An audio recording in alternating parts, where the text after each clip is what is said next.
Naghahanap ako ng Hermes sa ukay-ukay. Wait lang, hindi ako sure kung original.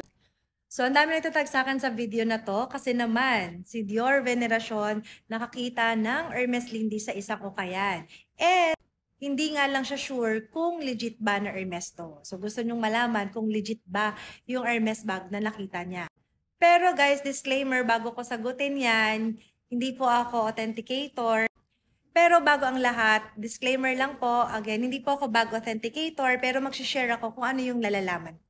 So upon reviewing the video, dahil inikot-ikot niya, pinakita niya yung bawat detalye ng bag. So this one captured my attention. So as you can see, yung ring, kita nyo yan, yung ring nung mismong zipper pull niya, meron ditong hati. So parang paisip ako bigla nung nakita ko yan. Because usually, yung mga ganitong klaseng bag, walang ganyan.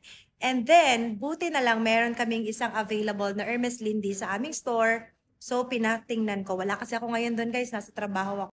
Kaya pinapicturean ko na lang sa ating staff. So, ayan guys, nakikita nyo, solid po yan, yung ring na yan. So, wala yung hati. So, yan po ay isang Lindy size 34 na bag. I think halos ka-same size siya nung hawak-hawak ni Dior.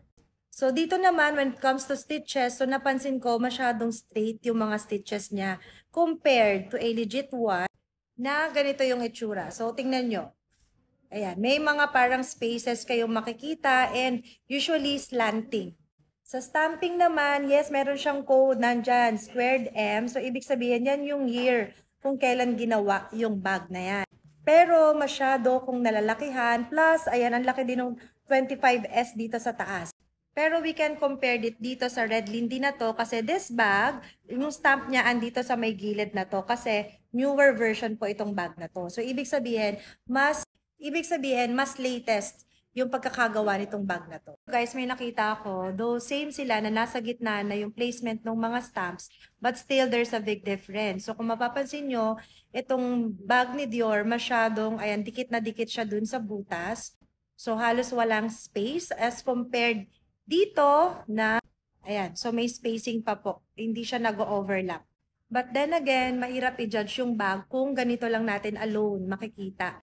Dahil sabi nga, 'di ba, sa ukayan niya nabili and for sure yan, may mga wear and tear na din yung bag na yan.